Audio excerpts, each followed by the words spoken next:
सारे हथ खड़े करके एक बारी मिस्टर प्राइम ने मैं मीडिया नूं बेनती करदा कि साडियां फोटो ना बनाओ, ये जिहड़े हथ खड़े हैं ये फोटो खिंच के दिल्ली वाले मीडिया नूं भेजो कि असी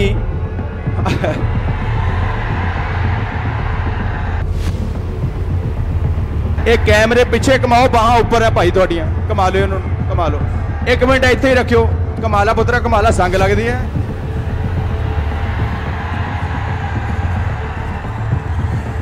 घटिया पद्धर ते ना उतरीए, अपने नूं गालां कड्ढणियां बंद करिए।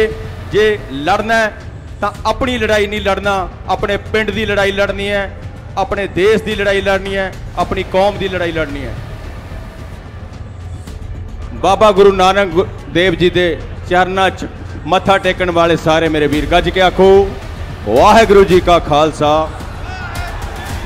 वाहिगुरू जी की फतेह। आम पिंडां च रड़कदी सी कि एका नहीं, वो अज एका हो गया तो एक नारा बाबा जी के चरणों च आपां ये कह के लाउणा है कि भविख च बच्चे बुढ़े बजुर्ग नौजवान साडा इको राह है, मिस्टर प्राइम मिनिस्टर असी ये अंदोलन जितना है।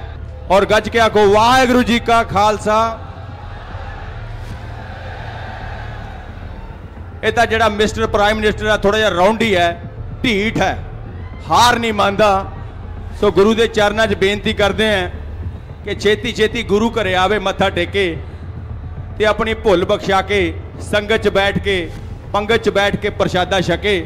असी उहदे लई भी दुआ करांगे क्योंकि असी भाई कन्हैया दे भी बच्चे हैं, सानू कोई दुश्मन नहीं लगता।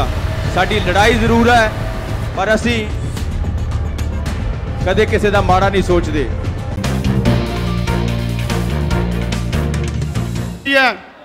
हुण तुहाडे रूबरू मंच ते होणगे बब्बू मान।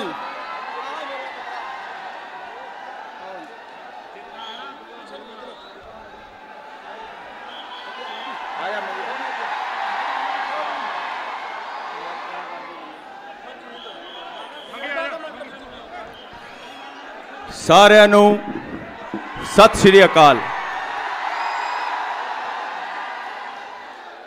बाबा गुरु नानक देव जी के चरणों च मत्था टेकन वाले सारे मेरे वीर गज के आखो वाहिगुरू जी का खालसा वाहिगुरू जी की फतेह। सब तो बड़ी खुशी साडे हिस्से आई है जिहदे च सब तो वध योगदान ये साडे कबड्डी वाले नौजवानों का। ये मंगी ते बाकी साथी ते उदों वड्डा योगदान साडा छोटा वीर मनतीर ते गाजी होरां दा है, जिन्हां ने बैठ के एक सलाह बनाई ते सानू भी शामिल करिया।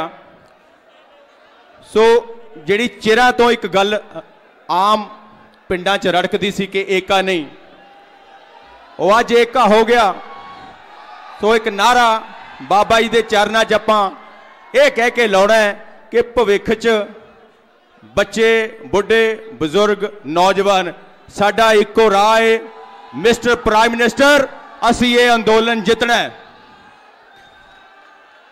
और गज के आखो वाहिगुरू जी का खालसा।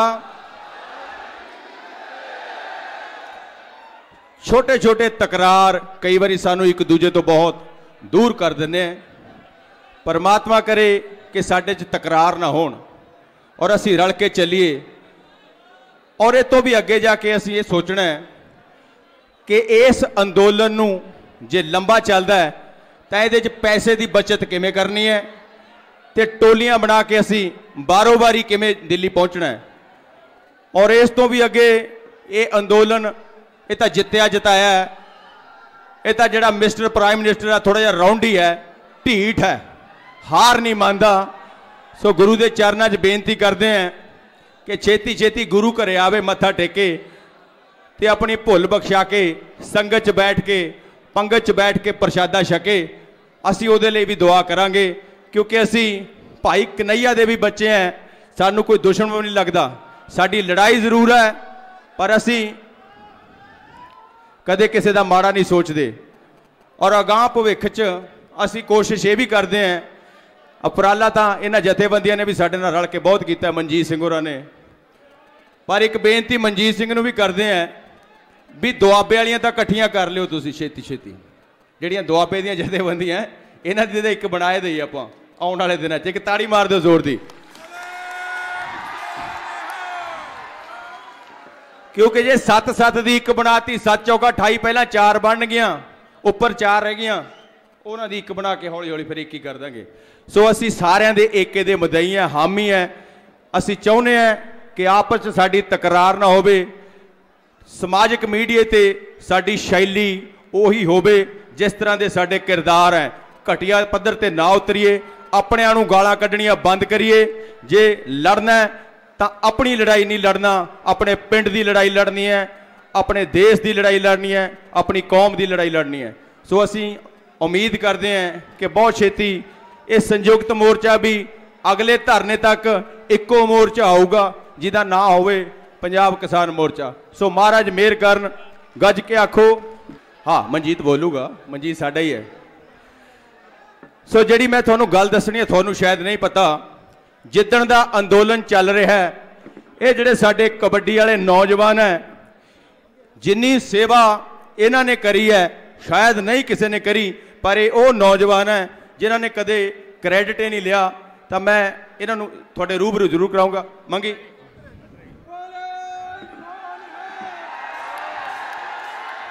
ਸੋ ਅੱਜ ਦੇ ਇਸ ਮਹਿੰਗੇ ਦੌਰ 'ਚ ਕੋਈ ਹੈ ਜਿਹੜਾ ਕੰਮ ਕਰਕੇ ਆਪਣੀ ਪੋਸਟ ਜਾਂ ਸੈਲਫੀ ਪਾ ਕੇ ਇਹ ਕਲੇਮ ਨਾ ਕਰੇ ਵੀ ਮੈਂ ਇਹ ਕੰਮ ਕਰਿਆ, ਪਰ ਇਹ ਉਹ ਨੌਜਵਾਨ ਹੈ, ਇਹ ਬਾਬਾ ਗੁਰੂ ਨਾਨਕ ਸਾਹਿਬ ਦੇ ਚਰਨਾਂ ਨੂੰ ਸਮਰਪਿਤ ਹੈ। ਇਹ ਸਿਰਫ ਤੇ ਸਿਰਫ ਸੇਵਾ ਕਰਦੇ ਹੈ। ਇੱਕ ਜੈਕਾਰਾ ਕਬੱਡੀ ਵਾਲਿਆਂ ਦੇ ਨਾਂ ਤੇ, ਬੋਲੇ ਸੋ ਨਿਹਾਲ। ਸਾਰੇ ਹੱਥ ਖੜੇ ਕਰਕੇ ਇੱਕ ਵਾਰੀ ਮਿਸਟਰ ਪ੍ਰਾਈਮ ਨੇ, ਮੈਂ ਮੀਡੀਆ ਨੂੰ ਬੇਨਤੀ ਕਰਦਾ ਕਿ ਸਾਡੀਆਂ ਫੋਟੋ ਨਾ ਬਣਾਓ। ਇਹ ਜਿਹੜੇ ਹੱਥ ਖੜੇ ਹੈ, ਇਹ ਫੋਟੋ ਖਿੱਚ ਕੇ ਦਿੱਲੀ ਵਾਲੇ ਮੀਡੀਆ ਨੂੰ ਭੇਜੋ ਕਿ ਅਸੀਂ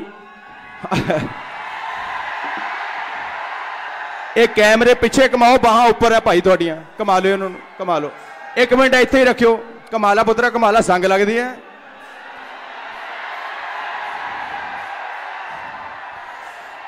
ਜੇ ਪੰਜਾਬੀ ਹੱਦਾਂ ਤੇ ਲੜ ਸਕਦੇ ਹੈ, ਜੇ ਪੰਜਾਬੀ ਦੇਸ਼ ਦੀ ਰਾਖੀ ਕਰ ਸਕਦੇ ਹੈ, ਤਾਂ ਸਾਡੇ ਕੋਲ ਸਬਰ ਵੀ ਬਹੁਤ ਹੈ। ਬਾਬਾ ਗੁਰੂ ਨਾਨਕ ਸਾਹਿਬ ਨੇ ਸਾਨੂੰ ਸਿਖਾਇਆ ਹੈ, ਸਾਡੇ 'ਚ ਸਬਰ ਵੀ ਬਹੁਤ ਹੈ।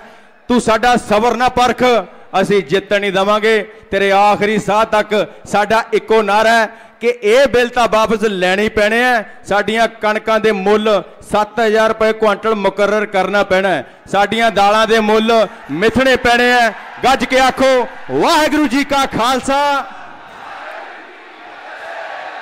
ਜੇ ਐਸੇ ਤਰ੍ਹਾਂ ਸਾਡੀਆਂ ਸਿਰਮੌਰ ਪੰਥਕ ਜਥੇਬੰਦੀਆਂ, ਕਿਸਾਨ ਜਥੇਬੰਦੀਆਂ, ਕਬੱਡੀ ਵਾਲੇ ਨੌਜਵਾਨ, ਗੱਭਰੂ, ਦੂਜੀ ਬੇਨਤੀ ਮੈਂ ਹੋਰ ਕਰੂੰਗਾ, ਪੰਜਾਬ ਸਰਕਾਰ ਦੀ ਇਹ ਜ਼ਿੰਮੇਵਾਰੀ ਬਣਦੀ ਹੈ ਜਿਹੜੇ ਕੇਸ ਦਿੱਲੀ 'ਚ ਰਜਿਸਟਰ ਹੋਏ ਹੈ ਉਹ ਕੇਸ ਇੱਥੇ ਲਿਆਂਦੇ ਜਾਣ ਤਾਂ ਕਿ ਅਸੀਂ ਸੁਚੱਜੇ ਢੰਗ ਨਾਲ ਪੈਰਵੀ ਕਰ ਸਕੀਏ।